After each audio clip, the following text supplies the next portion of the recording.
Laje, que era onde estava a família, ali na região de Laje, essa região central aí. E na Siridó, a maioria do pessoal ali da Siridó veio de lá, daquela região, né? Como o Vilma era da família de lá, de Laje, o pessoal da família de Vilma, tudo era dali, ela entra na Siridó, tem um irmão dela que chegou a ser chefe de lá dentro. Eu só lembro o apelido dele, Balabumba, que foi ela que botou, que era muito pelego ligado aos patrões e tal, e Vilma não se batia com ele, né? Tinha essa inimizade, porque o cara era balançador e tal.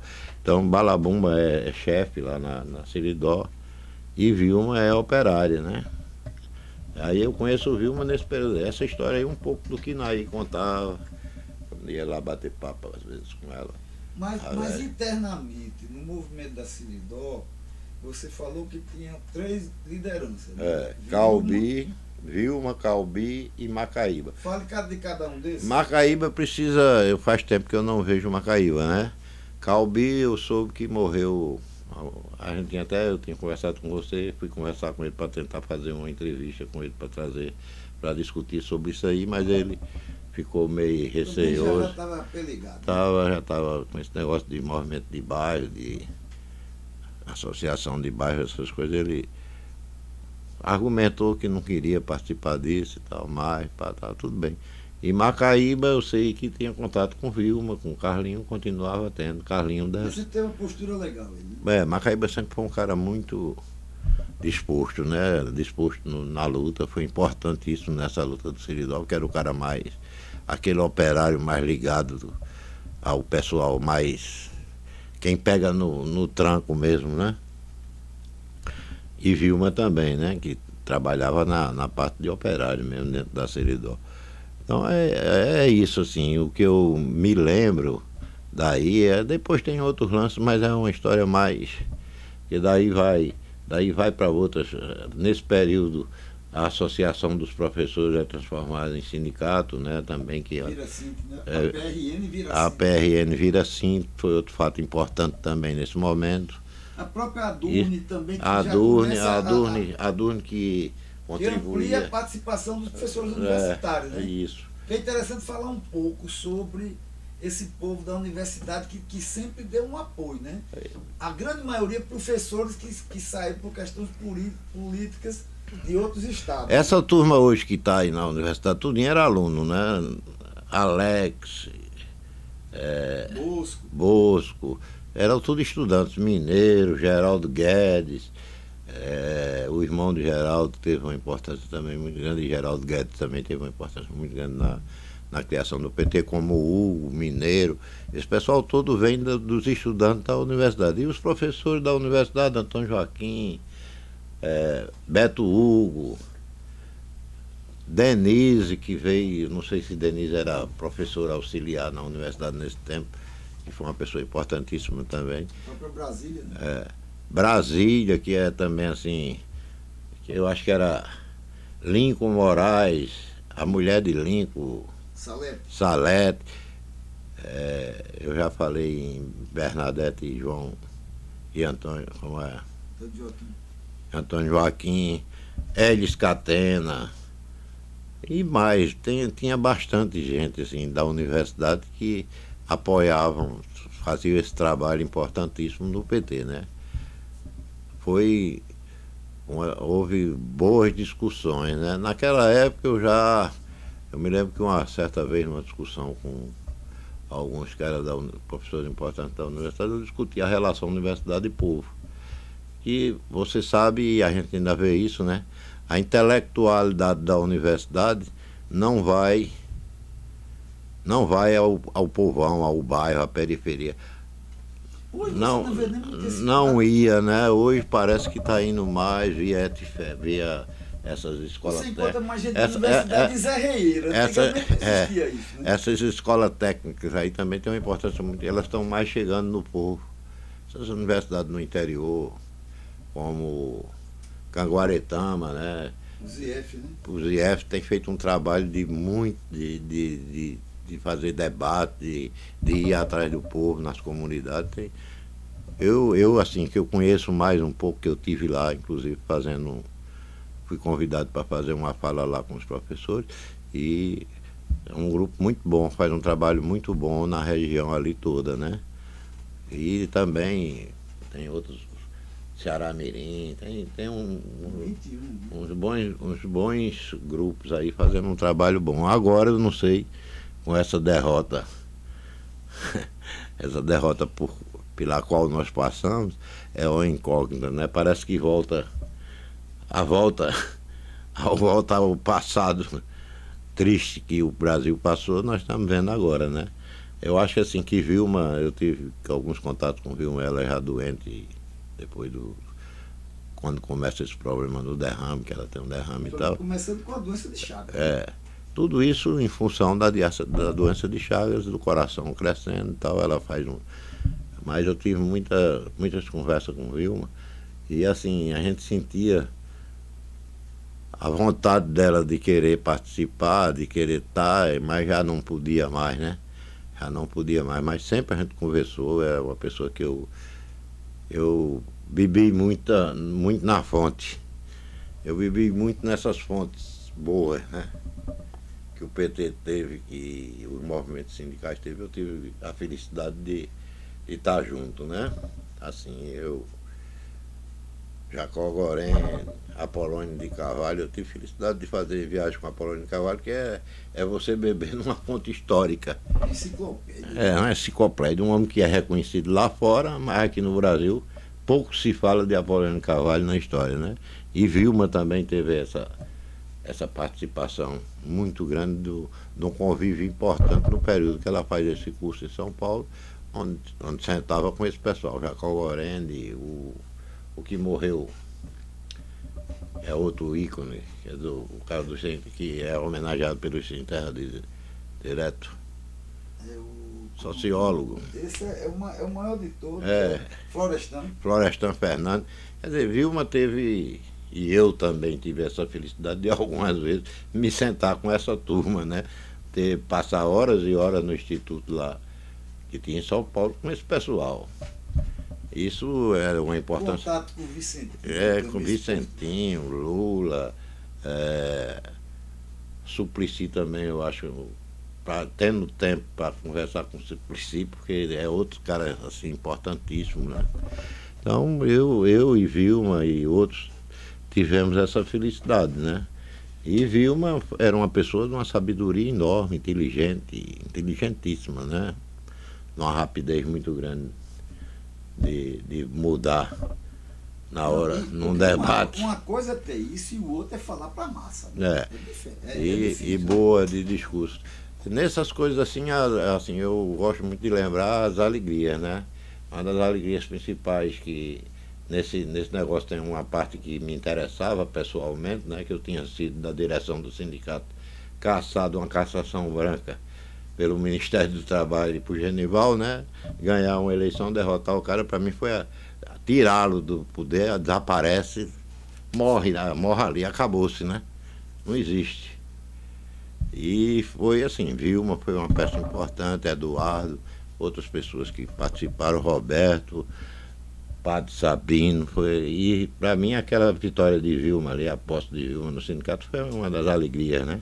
A outra é quando ela é presidente da... E com um detalhe, é interessante me mostrar que você também tinha um elo com o sindicato dos comerciários. E não é isso que eu estou dizendo. O comerciário tem a ver com a questão de Emanuel Bezerra. Conta um pouco isso aí. Pois é, Emanuel Bezerra dormiu um período lá no sindicato através de Salinésio, né? Estava o povo procurando ele, né? Ele estava sendo procurado e tal, e ele dormia lá no sindicato, não nesse prédio do sindicato, nessa época era um prédio antigo e tal.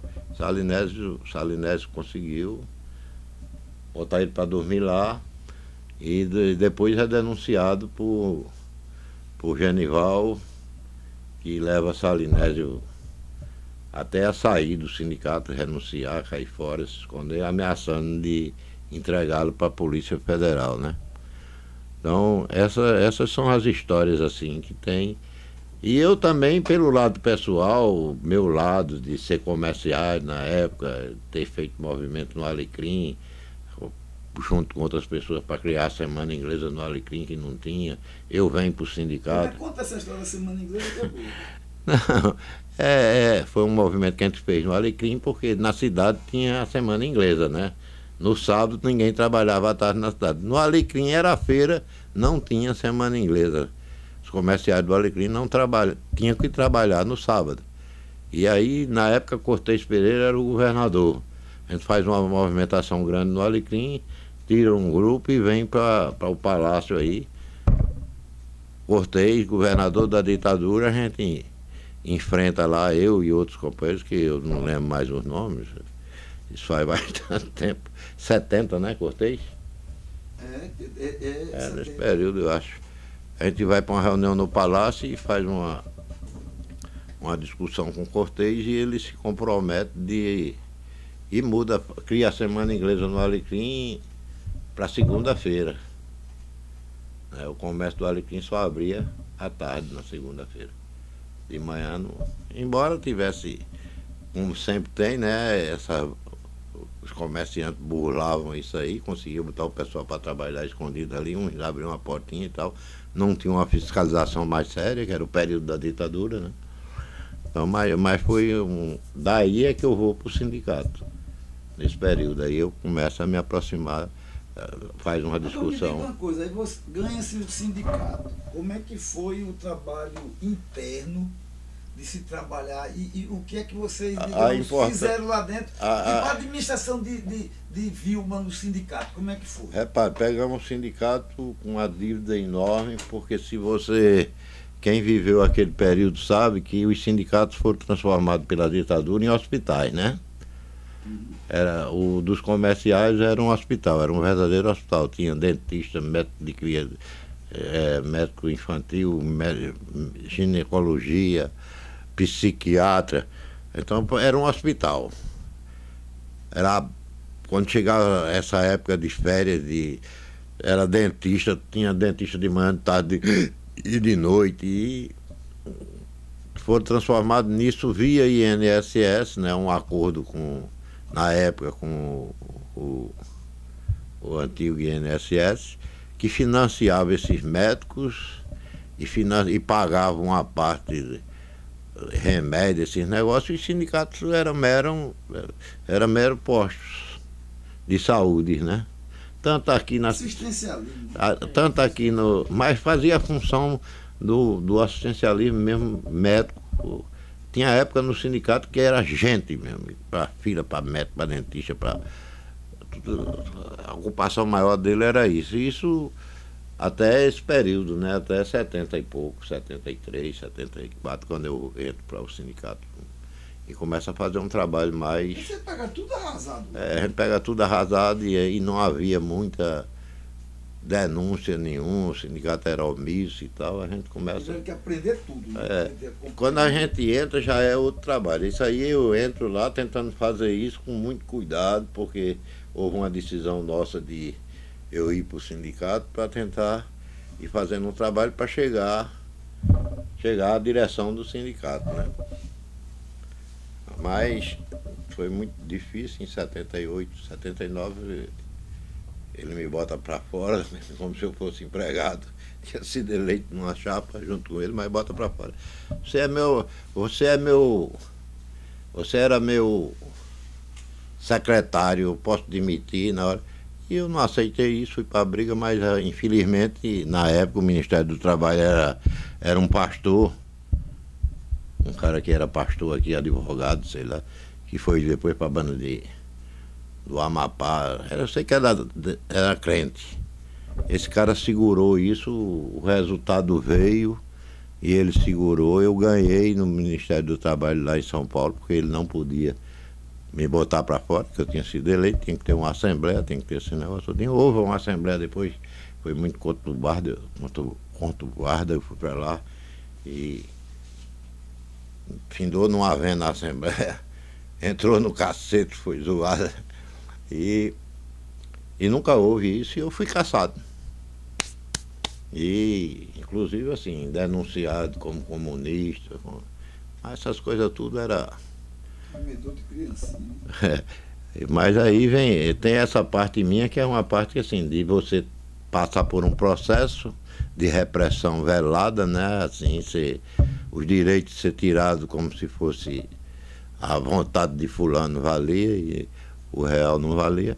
E isso me deu também muito gás para, na época da oposição com o Vilma, a gente ganhar a eleição de liderança nossa no comércio e tal. E foi importantíssimo.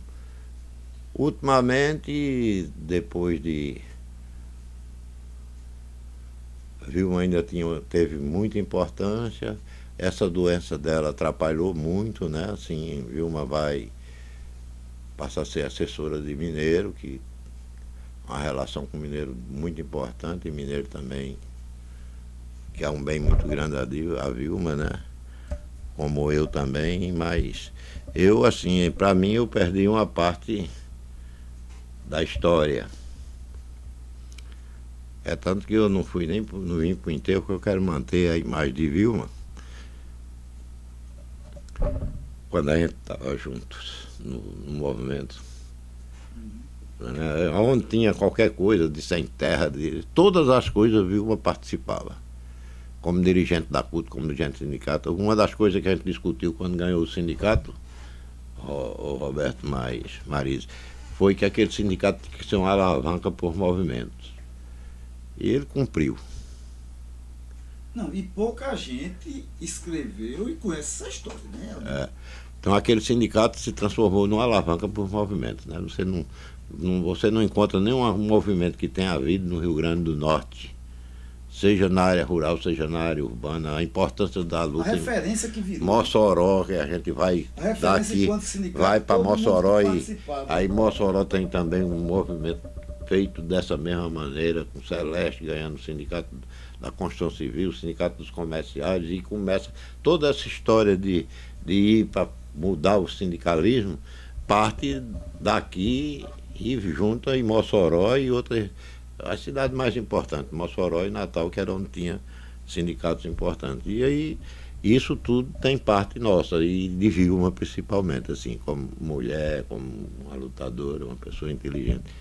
Aí eu prefiro continuar a ver Vilma. Para mim não morreu. Continua aí, porque quando você vai para o enterro, aí você sabe que aquela pessoa foi embora. Então eu não fui por isso. Já pedi desculpa à família, a Carlinho, a Gugu, a Gustavo, a Luana. A Luana, no dia da eleição em 89, a gente tira a Vilma da Policlínica. Vilma dá a luz de manhã de Luana, e a gente pega ela meio-dia mais ou menos e leva para votar no Padre Miguelinho, numa cadeira. Aí eu me lembro assim, Eduardo, eu, Tássio, uma turma do pessoal do sindicato sobe com Vilma na cadeira para votar. Ela é candidata, né? Não. Ela não é candidata? Não, 89 não, a eleição de Lula. Eleição de Lula, por isso o nome Luana. De Luana, né? Por isso que ela bota o nome da menina Luana, porque ela nasceu no dia da eleição de 89. Aquela eleição bonita que a gente perdeu, né? Mas foi muito bonita, muito forte. E Vilma foi assim, representava, naquele momento ali, representava um pouco dessa história. Ademir, já que está nesse clima, conta aí assim, algumas histórias. Assim, não tem aquelas histórias que conta pitoresca, que envolve essa época e a própria Vilma. Assim, algumas histórias interessantes envolvendo personagens como Lula, Regis, esse pessoal tudo naquela época. Assim, histórias interessantes e agradáveis que você lembra daquela época. Roberto, eu vou lhe ser franco. Nesse momento agora não dá para... Eu vou dar uma pensada e depois a gente continua esse bate-papo. Eu acho que assim, porque essa parte mais pitoresca tem coisas pitorescas que envolvem Vilma, envolve Regis. Eu me lembro de Regis, de Regis. De Vilma também, agora no momento eu não estou com cabeça. Não estou com cabeça suficiente para isso, mas eu me comprometo a depois, nós vamos dar continuidade a isso, né? Isso é só um início. Uma outra coisa, Ademir, que eu acho que é interessante é o seguinte: quando há a questão da tomada do sindicato dos comerciários, tem toda essa frente ampla, mas começa a ter um dado novo. É o aparecimento da questão da documentação em vídeo. Né?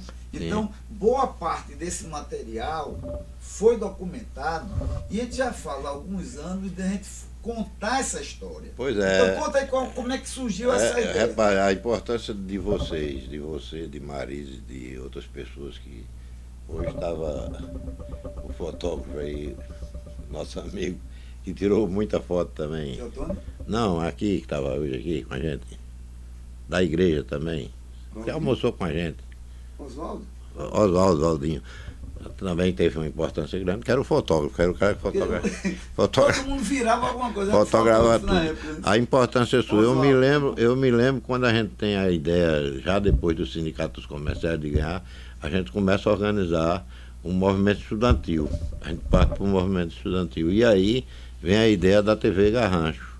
Que nasce de você, né? E eu vou. E também deve ter muita coisa boa lá para a gente. Tem também, deve ter muita coisa lá com o pessoal. Depois a TV Gari. A Gari já é outra história mais na frente. Mas a primeira é a Garrancha, assim, que parte lá direto. Já era parte lá direto de vocês, né? Que já tinham alguns equipamentos, você orientou. Eu me lembro que eu comprei uns tripé lá para São Paulo, comprei umas coisas, você foi quem orientou e tal. Eu vi a luta da gente para construir a TV Garrancho e foi muito bem, né? Tem coisas importantes já daí quando parte para a questão da reforma agrária, né? Assim, as ocupações, a primeira ocupação de terra no Rio Grande do Norte, eu tive a honra de estar lá, né? Que é a que o MST faz aqui no Mato Grande. A primeira ocupação com uma menina que está hoje lá na SEAD. Frison o pessoal que veio de fora do MST. Livânia, com uma turma boa. Fizemos a primeira ocupação ali foi o Sindicato dos Comerciários e na época hoteleiros. Foi gravado, né? E na época os hoteleiros também teve uma participação muito grande. Então a discussão principal quando a gente tomou o sindicato que começou, foi a discussão do que era aquele sindicato. E esquecesse a questão do sindicato como atender, botar métricas, né? A função do sindicato era ser uma alavanca para os movimentos. Agitar e ser uma alavanca para os movimentos. E Vilma, como presidente, foi importantíssima por ter sido o pulso principal e a pessoa que deu no início aquela força, né? Aí a continuidade depois com o Eduardo e vai por aí. Hoje eu estou fora, não estou sabendo mais como é que está. Ela passou quantos anos como presidente dos sindicatos comerciais? Não, só o mandato. Ela passou um mandato, o outro já foi Eduardo, que era um acordo que a gente tinha assim de ser. Porque houve uma disputa entre Vilma e Eduardo. Na época Eduardo era ligado ao PCdoB, Glênio, Alírio, tal, e a gente conseguiu, nessa reunião que decidiu quem seria o candidato, ganhou Vilma, né? E ficou para Eduardo ser o vice e depois, no outro mandato, seria Eduardo, como de fato foi, né? Eduardo Olímpio teve aquela continuidade de botar as pessoas que iniciam ali vão. Agora Eduardo é que já está para essa segunda vez, ou terceira, não sei. Mas a gente tinha uma ideia de não manter a mesma pessoa aí, formando, preparando, sempre nessa linha. E isso tem sido, assim, eu pessoalmente nunca procurei o Sindicato dos Comerciários para ajudar em alguma coisa de movimento, para não ter. Isso desde o início com Vilma, até ultimamente algumas coisas que eu procuro, como na questão de João Maranhão, essas coisas assim, sempre tive apoio do pessoal do sindicato. Eu acho que essa coisa essa forma de pensar que a gente conseguiu criar ali, ela, né, ainda se mantém, né? De que é uma alavanca por movimento e tal. Agora, com o enfraquecimento dos sindicatos, e acaba um pouco, né? Está acabando um pouco, eu acho que vai ter que se reinventar, né? Que nunca, talvez não tenham pensado nisso, né? Talvez o erro tenha sido não pensar nisso, na possibilidade de um rever estresse e voltar ao período que vai acontecer isso. Está claro, está dito. Tá. Bolsonaro e agora com o cabo que vai, quem vai dar as cartas no movimento sindical é o Moro, né? Esse é o juiz senhor de engenho, né? O juiz senhor de engenho da Casa Grande e da Senzala. Então, vamos ter um enfrentamento muito grande. Mas, Roberto, eu acho que a gente parava por aqui, que aí mais na frente que eu quero pensar um pouco na questão do folclore.